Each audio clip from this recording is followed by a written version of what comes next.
वालेकुम स्टूडेंट, उम्मीद है कि आप लोग खैरियत से होंगे। I am Salman Ahsan, welcome to my YouTube channel perfect solution. बेटा, आप लोगों को पता है कि एमसीक्यूज की सीरीज स्टार्ट करा रहा हूं, तो इस वीडियो के अंदर चैप्टर नंबर 2 स्टार्ट करूंगा, सेकंड ईयर का, द स्टेट लाइन, इंपॉर्टेंट फॉर्मूले फॉर एमसीक्यूज। यानी कि आपको पता है कि चैप्टर नंबर 2 का पार्ट नंबर 1 है, तो लिहाजा इसके अंदर मैं आपको सारे वो फॉर्मूले और इंपॉर्टेंट कॉन्सेप्ट बताऊंगा जो आपके एमसीक्यूज के अंदर पास पेपर के अंदर यूज होनी है। ठीक है, तो जौन सी भी चीजें बताऊं, आपको सबसे पहले फॉर्मूलों को याद करना है, उन कॉन्सेप्ट को समझना है, फिर जाके अगले पार्ट देखने हैं। और दूसरी बात ये कि बेसिकली बेटा, आपको पता है अभी यूनिवर्सिटी और कॉलेज सारे खुल चुके हैं, तो मेरी भी यूनिवर्सिटी खुल चुकी है 6 जून से, जिसकी वजह से मैं थोड़ा बिजी था, जब भी वीडियो कंटिन्यू नहीं बना सका। इंशाल्लाह कोशिश करूंगा कि मैं अब वीडियो बनाना स्टार्ट कर दूं। अच्छा जी, अब क्या करना है, हम लोगों ने चैप्टर नंबर 2 स्टार्ट कर रहे हैं। तो चैप्टर नंबर 2 में जो सबसे पहला फार्मूला जो हम लोगों को पढ़ना है वो पढ़ना है डिस्टेंस फार्मूला। अच्छा जी बेटा, इस वीडियो के अंदर मुझे पता है कि इंपॉर्टेंट चीजें बताऊंगा, ऊपर से बताऊंगा, डिटेल में नहीं बताऊंगा। आपको यकीनन आपने पढ़ ली होंगी, क्योंकि एमसीक्यू जब भी बच्चा सोल्व करता है, जब उसने अपनी थ्योरी के क्वेश्चन यानी कि जो एक्सरसाइज है उनको सोल्व किया, जब भी आपको एमसीक्यू आसान लगेंगे। ठीक है, तो सबसे पहले आपका काम ये होगा कि आपको अपनी जो थ्योरी की चीजें हैं उनको क्लियर कर ले, ताकि एमसीक्यूज में मैं डायरेक्ट वो चीजें नहीं पढ़ाया करूंगा, यानी कि डिटेल में इतना नहीं समझाया करूंगा, ऊपर से बता दिया करूंगा। ठीक है ना बेटा, चले। तो सबसे पहले डिस्टेंस फार्मूला का फार्मूला है x2 माइनस x1 का whole square plus y2 minus y1 का होल स्क्वायर के ऊपर होल स्क्वायर रूट लेना है। बेसिकली एक लाइन है, लाइन के अंदर एक पॉइंट ये रहा और एक पॉइंट ये रहा। इस पॉइंट को आपको क्या दे दिया जाएगा, पॉइंट का x1 y1 दे दिया जाएगा, और इस पॉइंट में x2 y2 यानी कि कोई भी पॉइंट दे दिया जाएगा। इसको p1 कहते हैं, इसको p2 कहते हैं, 2 3 दे दिया जाएगा, 4 3 1 दे दिया जाएगा। इसको x1 y1 कहूंगा, इसको x2 y2 कहूंगा। आपको अगर डिस्टेंस मालूम करना है, तो डिस्टेंस मालूम करने के लिए क्या करेंगे, पहले x2 माइनस x1 और y2 माइनस y1 का होल स्क्वायर करके सिंपल स्क्वायर रूट ले लेंगे। इस तरीके से आपका डिस्टेंस फार्मूला यूज होगा। ठीक है जी, डिस्टेंस फार्मूला कब यूज होता है, जब 2 पॉइंट दे दिए जाए और आपको एक लाइन की लेंथ मालूम करनी हो या डिस्टेंस मालूम करो, डिफरेंस ये चीज होगी। ठीक है, अच्छा जी, अब करेंगे मिड पॉइंट फार्मूला। अब मिड पॉइंट फार्मूला क्या है कि एक लाइन है, इस लाइन का जो मिड होगा यानी कि दरमियाना पॉइंट होगा वो मालूम करके बताओ। इसको मैं कह दूंगा m। ठीक है, तो एक पॉइंट होगा यकीनन ये भी, और एक पॉइंट यहां पे भी दे जाएगा। इसका x1 y1 कहूंगा और इसको x2 y2 कहूंगा। यकीनन कुछ ना कुछ नंबर होंगे, लेकिन अभी जनरल टर्म बात कर रहा हूं, तो x1 y1 x2 y2 कहूंगा। तो x1 y1 plus divided by 2 y1 y2 divided by 2। Simple mid term का फार्मूला ये है। आपको डिफरेंट पॉइंट दे दी जाएंगे और बोलेंगे इसका मिड टर्म मालूम करके बताओ, डिस्टेंस मालूम करके बताओ, डिफरेंट, सिंपल। अच्छा जी, अब आ जाए दूसरी चीज। बेटा, आपके पेपर के अंदर बड़ी ज्यादा बहुत बार सेंट्रोइड और इन सेंटर की डेफिनेशन आई हुई है, जो मैं चीज नोट करता हूं कि बच्चे अक्सर कंफ्यूज हो जाते हैं सेंट्रोइड और इन सेंट्रोइड में। तो लिहाजा इन दो डेफिनेशन को पक्की याद कर लें, क्योंकि सबसे ज्यादा जो आती है वो यही एमसीक्यूज में आ रही होती है डेफिनेशन। तो जरा देखिएगा, इसमें क्या है, the point of the concurrency of the median of a triangle is called centroid. जरा डेफिनेशन को पढ़ेंगे, क्या कह रहा है, the point of concurrency of the median of a triangle is called centroid. यानी कि एक ट्राइंगल है, ठीक है, इस ट्राइंगल क्या कहते हैं, point of concurrency of the median. यानी कि मीडियन क्या होता है, बेसिकली एक पॉइंट लेके जाएगा और इस लाइन का जो मीडियन होगा ए बी और सी है। ठीक है, अब इस लाइन का जो मीडियन होगा इसी तरीके से यहां से उठेगा और इसके लाइन की ये जो मीडियन, इस लाइन का जो मीडियन उसको टच करेगा, और तीसरा क्या होगा, इस लाइन का जो मीडियन होगा वो जाते हुए जाएगा इस पॉइंट सी को टच करेगा। ठीक है, अब ये तीनों साइडों के जो मीडियन है एक दूसरे से गुजरते हुए ये एक पॉइंट बनाया। तो कॉन्करेंसी किसको कहते हैं कि भाई थ्री लाइनें एक पॉइंट से जो गुजरी होती है इसको कॉन्करेंसी कहते हैं। ये आप चैप्टर नंबर 3 में पढ़ी होगी और इंशाल्लाह मैं एमसीक्यूज में भी करवाऊंगा। तो लिहाजा इस पॉइंट को हम क्या कहते हैं, कॉन्करेंसी। तो यही डेफिनेशन दिया, the point of concurrency of the median, यानी कि एक ट्राइंगल की जो मीडियन थे वो एक दूसरे से गुजरे और ये एक पॉइंट बना रहे होंगे। तो इस पॉइंट को क्या कहते हैं, जी। जी किसको रिप्रेजेंट करता है, सेंट्रोइड को। सिंपल, ये वाली डेफिनेशन आपको याद होनी चाहिए, और डेफिनेशन जो शेप बन रही है वो भी आपको याद हो गई होगी। अब सिंपल इसका फार्मूला क्या है, आपको पता है, इसका x1 y1 दे दिया जाएगा, x2 y2 दे दिया जाएगा और x3 y3 होगा। ठीक है, सिंपल आपको x1 x2 और x3 को सिंपल ऐड करेंगे डिवाइडेड बाय 3, और y1 y2 y3 divided by 3 करेंगे, जो आपको वैल्यूज दी जाएंगी। सिंपल आपको इसमें डेफिनेशन याद होनी चाहिए। सेंट्रोइड क्या होते हैं, the point of concurrency of the median of the triangle is called centroid. ठीक है बेटा, अब इसके बाद जो अगली चीज है, इन सेंटर। अब इन सेंटर को रिप्रेजेंट करते हैं आई से। इन सेंटर को इस तरीके से याद करो, आई है तो आई से इन सेंटर को रिप्रेजेंट कर रहे हैं। अब इसकी डेफिनेशन जो पेपर में आती है, तो लिहाजा डेफिनेशन आपको याद कर लें। तो the point of intersection of the internal bisector of the angle of the triangle is called in centre. इसका जो फार्मूला है बेसिकली ये है, इसमें एबीसी है और एबीसी है, ये क्या चीज है ये आपको मैं डायग्राम की फॉर्म में अभी समझा देता हूं। बेसिकली इसमें जो मुझे बात बताने की कर रहा है कि एक ट्राइंगल है, ठीक है। अब इसमें क्या कर रहा है, intersection of the internal bisector of the angle, यानी कि जो एंगल डिवाइड होते हैं ना, ए बी और सी ये इनको काट रहा है, इनको काट रहा है और ये इनको काट रहा है, ठीक है। ये जो पॉइंट है एंगल को बाइसेक्ट कर रहा है, इसने ये वाली बात की है। और यहां पे जो पॉइंट बन रहा है इसको कहेंगे इन सेंटर, ठीक है बेटा। ये एंगल से हाफ का एंगल क्या कर रहा है, बाइसेक्ट कर रहा है। यहाँ पे यकीनन अगर मिसाल के तौर पर 60 बन रहा हो तो 60 का हाफ करेंगे तो ये 60 दो एंगल हो जाएंगे। तो बेसिकली द लाइन इसमें जो किया है, the point of the intersection of the internally bisect the angle of the triangle, यानी कि एंगल के साइड से जो लाइन काटे हाफ कर दें इनको,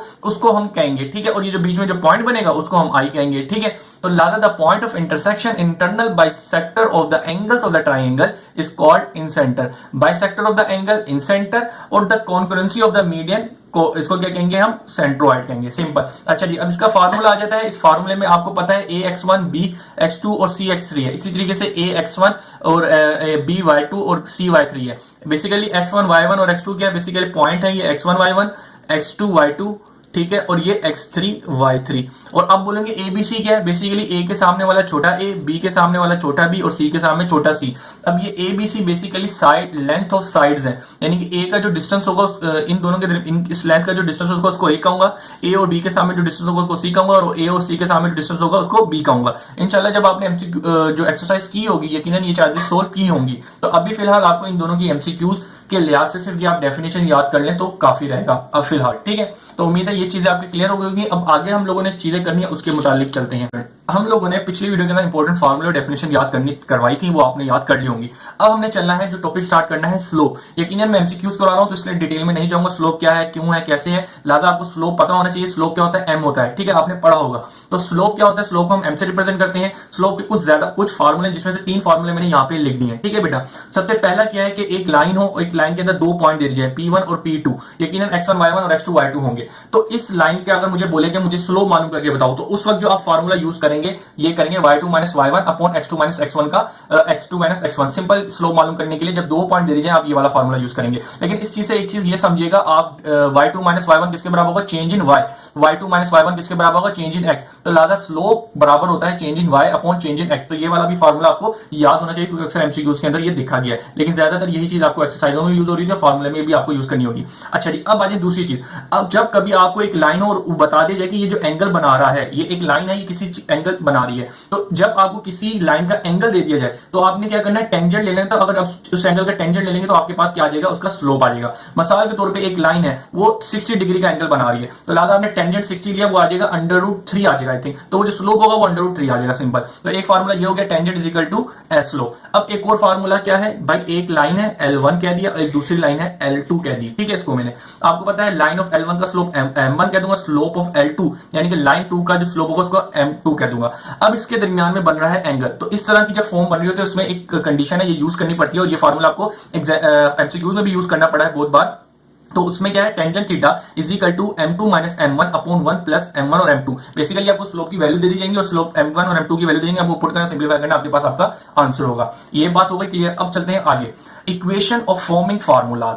अच्छा जी, अब क्या है इक्वेशन फॉर्मिंग, यानी कि इक्वेशन बनाने के जो फार्मूलाज होते हैं वो बेसिकली ये 5 इक्वेशन हैं। इनको किस तरीके से यूज करना है, क्या करना है, यकीनन आपको पता होगा। लेकिन मैं आपको ये बातें बता दूं कि आपके एमसीक्यूज में ये चीज आ सकती है कि स्लोप इंटरसेप्ट फॉर्म कौन सी होती है, तो ये इक्वेशन होती है, तो नीचे आपके एमसीक्यूज में होगी, तो आपको टिक कर देना है। मिसाल के तौर पर लिख देंगे पॉइंट स्लोप फॉर्म कौन सी होती है, यानी कि ऐसी इक्वेशन होगी जिसमें एक पॉइंट होगा और एक स्लोप दिया जाएगा, तो वो ये वाली फॉर्म होती है। तो सिंपल आपने टिक लगा देना। तो इन 5 इक्वेशनों के नाम आपको याद होने चाहिए जो मैंने यहाँ पे लिख दिए। और इसके अलावा सिंपल ये जो 2 इक्वेशन है, ये 2 इक्वेशन आपकी यूज हुई है एमसीक्यूज के अंदर कि आपको 2 पॉइंट दे देंगे, तो आपको ये वाली इक्वेशन यूज करते हुए आपको ये 2 इक्वेशन यूज करते हुए इसकी इक्वेशन मालूम कर देनी है। आपको एक पॉइंट दे दिया गया और एक स्लोप दे दिया गया, तो सिंपल आपने ये वाली इक्वेशन को यूज करना है और यहां से आपने इक्वेशन मालूम करके दे देनी है। तो ये दोनों तो एमसीक्यूज में आएंगे और इसके अलावा ये नाम भी आपके आ सकते हैं, ठीक है बेटा। अब यहाँ पे तो ये चीज हो गई आपके, इतना चीजें आपकी उम्मीद है कि क्लियर हो गई होंगी। अब आगे चलते हैं। अब हमने पढ़नी है equation of the line when parallel to the X axis, equation of the line when parallel to the Y axis. Basically बेटा ये जो 2 चीजें ये भी बहुत बार आई हैं, इसलिए मैंने स्पेशली इनको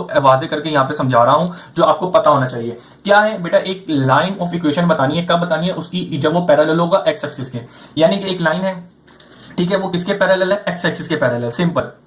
तो इसकी इक्वेशन बताएं। Equation of the line when parallel to the X axis. X axis ये रहा, आपको पता है कि ये वाई एक्सिस है, ये एक्स एक्सिस है, इसी तरीके से वाई एक्सिस है, एक्स एक्सिस मैंने ड्रॉ कर लिया है। मुझे पहले क्या कह रहा है, equation of a line when parallel to the X axis. Equation उस लाइन के बताएं जो पैरेलल किसके हैं, एक्स एक्सिस। आपको पैरेलल पता है ये और ये दोनों एक दूसरे के बराबर होंगे, तो लिहाजा स्लो इसकी मुझे इक्वेशन बना दी है। तो इक्वेशन याद कर लें, y इज इक्वल टू 0। ये आपकी इक्वेशन होगी, पॉइंट नीचे लिखे होंगे क्योंकि बहुत बार आया, तो simple y is equal to 0 लिखा होगा, तो आपने उसको टेक कर देना है। ये आपकी इक्वेशन बनेगी, कब बनेगी, जब एक लाइन पैरेलल हो एक्स एक्सिस के, सिंपल। अब दूसरी चीज पढ़नी है, equation of a line when parallel to the y axis. अब एक ऐसी लाइन की इक्वेशन बनाओ जो पैरेलल किसके हो, y एक्सिस के हो। तो सिंपल यहां पे जो इक्वेशन बनेगी वो बनेगी x is equal to 0। This is a right equation for that which parallel to the y axis. ठीक है बेटा, यहां पे एक और बार वाइज कर देता हूं कि एक लाइन जो पैरेलल हो x एक्सिस के उसकी इक्वेशन होगी y इज इक्वल टू 0। एक लाइन जो पैरेलल हो y एक्सिस के उसकी इक्वेशन होगी x इज इक्वल टू 0। ये बात आप याद कर लें क्योंकि ये आपको एमसीक्यूज में दिखेगी, क्योंकि हमने आगे सोल्व करने, अगली वीडियो में हमने सोल्व करने एमसीक्यूज। ठीक है, तो ये बातें सारी आपको याद होंगी, तो इंशाल्लाह वहां पे आराम से टिक कर देंगे। चले जी, अब आ जाए दूसरी चीज, parallel line slope condition and perpendicular slope condition. अच्छा जी बेटा, ये क्या है बेसिकली, इसके अंदर बेसिकली आपको ये पता होना चाहिए कि जब दो लाइनें क्या हो, स्लोप की कंडीशंस हैं, जब दो लाइनें पैरेलल हो। पैरेलल का मतलब क्या है, एक लाइन ये रही और दूसरी लाइन ये रही, ये इसको मैंने लाइन 1 कह दिया, इसको लाइन 2 कह दिया। अब लाइन 1 के स्लोप को m1 कह दूंगा और लाइन 2 के स्लोप को m2 कह दूंगा। जब दो लाइनें क्या हो, एक दूसरे के पैरेलल हो, ठीक है, पैरेलल लाइन स्लोप कंडीशन, जब एक दूसरे के दो लाइनें पैरेलल हो तो इनके स्लोप के अंदर जो कंडीशन बनेगी वो क्या बनेगी, m1 is equal to m2। यानी कि इस स्लोप का जो स्लोप होगा, मिसाल के तौर पर m1 जो दिया हुआ आपको 2 दिया हुआ है, तो वही m2 भी आपका 2 ही हो जाएगा, यानी कि m1 किसके बराबर हो जाएगा, m2 के बराबर हो जाएगा। सबसे पहली कंडीशन जो आपको याद होनी चाहिए। ठीक है, पैरेलल लाइन स्लोप कंडीशन, जब दो लाइन पैरेलल होंगी तो m1 is equal to m2 हो जाएगा, जो लाइन 1 का स्लोप होगा वो लाइन स्लोप के 2 के बराबर हो जाएगा, सिंपल। अब आ जाए दूसरी, परपेंडिकुलर लाइन स्लोप कंडीशन, यानी कि परपेंडिकुलर का मतलब क्या होता है, दो लाइनें होंगी वो एक दूसरे से 90 का एंगल बना रही होंगी। 90 का एंगल का मतलब क्या है, एक दूसरे से परपेंडिकुलर कंडीशन, परपेंडिकुलर है, तो लिहाजा आपको पता है कि ये लाइन 1 होगी और ये लाइन 2 हो जाएगी। स्लोप ऑफ लाइन 1 को m1 कह देंगे, स्लोप ऑफ लाइन 2 को m2 कह देंगे। जब दो लाइनें एक दूसरे से परपेंडिकुलर हो और 90 परपेंडिकुलर हो या 90 का एंगल बना रही हो, तो उधर कौन सी कंडीशन लगेगी, उधर कंडीशन लगेगी m1 multiply m2 is equal to -1, simple. ठीक है बेटा, ये वाली कंडीशन लगी को, इसी कंडीशन से एक और चीज लग रही है, क्या निकल रही है वो मैं बताता हूं।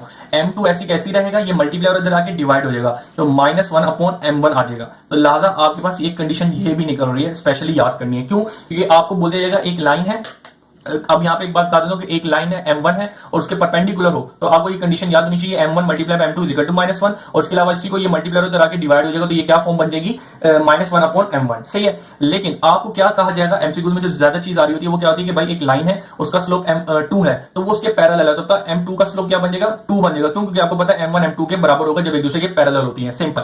अब आ जाए दूसरी चीज, बोलते हैं कि एक लाइन है, उस m1 है, m1 है, उसका जो स्लोप है वो बेसिकली 3 है। ठीक है, तो बोलेंगे अब उसके एक लाइन है परपेंडिकुलर है, उस m2 बन रहा है, तो उसका स्लोप बताएं क्या बनेगा। तो सिंपल आपने क्या करना है, इस फार्मूले में पुट कर देना है। तो इस फार्मूले में जरा पुट करें -3, तो -1 अपॉन नीचे के m1 क्या है 3 है, तो आपने पुट कर दिया, तो ये क्या निकला -1 अपॉन 3, तो m2 जो होगा -1 अपॉन 3 बन जाएगा, सिंपल। अगर आपको ये चीज नहीं याद होती तो आप इस तरीके से याद कर सकते हैं, उल्टा करके माइनस से मल्टीप्लाई करते हैं, आपका परपेंडिकुलर फॉर्म आ जाएगी। जरा देखिए इसको उल्टा करें, क्या आएगा, उल्टा किया यानी कि इन्वर्स कर दिया और माइनस से मल्टीप्लाई कर दिया, तो जरा देखिएगा परपेंडिकुलर फॉर्म यानी कि m2 स्लोप आ गया -1 अपॉन 3 -1 अपॉन 3। तो आप इस तरीके से भी याद कर सकते हैं। तो उम्मीद है ये दोनों चीजें कंडीशन है तो आपको याद हो गई होंगी। अब हम चलते हैं आगे। स्टूडेंट, अब हम लोगों को एक चीज पढ़नी है जो मोस्ट इंपोर्टेंट है, इसकी वजह से ये दोनों पेजों को मैं यूज करूंगा। ठीक है, तो यूज करने से पहले आपको एक चीज बता देता हूं कि बेटा ये ग्राफ यानी कि आपको पता होगा इसको एक्स एक्सिस कहते हैं, इसको वाई एक्सिस कहते हैं। इसी तरीके से यहां पे भी मैं लाइन ये ग्राफ ड्रॉ कर रहा हूं, इसको एक्स एक्सिस कहते हैं, इसको वाई एक्सिस कहते हैं। ठीक है, अब दो बातें करने जा रहा हूं, दो यहां पे करूंगा, दो यहां पे करूंगा। आप इसको बिना ताल्लुक किसी चीज से जोड़े उनको याद कर लें, क्योंकि ये चीजें बहुत बार एमसीक्यूज में आई हुई हैं। सबसे पहले क्या, स्लोप ऑफ एक्स एक्सिस। ठीक है, स्लोप ऑफ एक्स एक्सिस क्या है, स्लोप किससे रिप्रेजेंट करते हैं, m से रिप्रेजेंट करते हैं। ठीक है, तो स्लोप ऑफ एक्स एक्सिस क्या होता है, 0। इसको बिला ताल्लुक याद कर लें। ठीक है बेटा, अच्छा जी, स्लोप ऑफ एक्स एक्सिस आ जाए वो 0, और स्लोप ऑफ हॉरिजॉन्टल लाइन अच्छा जी, अब स्लोप ऑफ हॉरिजॉन्टल लाइन क्या होती है? हॉरिजॉन्टल का मतलब क्या होता है? ये लंबी लाइन, इस तरह की जो लंबी लाइन होती है इसको हॉरिजॉन्टल कहते हैं। तो लिहाजा आप एक ऐसी लाइन खींच दें तो ये मुझे बताएं एक हॉरिजॉन्टल लाइन हो गई। तो स्लोप ऑफ हॉरिजॉन्टल लाइन क्या होगी? स्लोप ऑफ हॉरिजॉन्टल लाइन भी जीरो होगी। आपके पास पेपर के अंदर ये चीज आती है कि स्लोप ऑफ एक्सिस क्या है? जीरो, और slope of horizontal line zero है। अब ये क्यों जीरो है, कैसे जीरो है, ये मैं इंशाल्लाह जब थ्योरी की चीजें कराऊंगा तो वहां पे डिटेल के अंदर समझाऊंगा, लेकिन आप सिर्फ अभी याद कर लें slope of x axis zero और slope of horizontal line zero, simple. अब आ जाए दूसरी चीज, अब स्लोप ऑफ वाई एक्सिस, ठीक है, स्लोप ऑफ वाई एक्सिस, और स्लोप ऑफ वाई एक्सिस क्या होता है? Slope of Y axis infinity होता है, डिफरेंट बस याद कर लें, simple. Slope of Y axis infinity होता है। अच्छा जी, अब इसके अलावा एक और चीज है, slope of vertical line, vertical line, यानी कि वर्टिकल लाइंस क्या होती हैं? वर्टिकल लाइन बोलते हैं ऐसी वाली लाइन, ऐसी वाली लाइन, ऐसी वाली लाइन, ठीक है। तो लाजा ऐसी जो लाइन होगी उसका स्लोप क्या होगा? आपको उसका भी स्लोप इन्फिनिटी होगा। तो लाजा आपको सिंपल अभी ये याद करना है कि slope of x axis infinity होता है और slope of vertical line infinity होता है। ये क्यों होता है, कैसे होता है, इंशाल्लाह जब मैं डिटेल में बताऊंगा, सही तरीके से आपको कॉन्सेप्ट दूंगा तो इंशाल्लाह आपको आएगा। लेकिन वीडियो कम है, टाइम कम है, लाजा अभी फिलहाल याद करें slope of x axis and horizontal line zero, slope of Y axis and vertical line infinity, simple, ठीक है। इंशाल्लाह आगे वाली वीडियो के अंदर एमसीक्यू सोल्व कराऊंगा। अल्लाह हाफिज।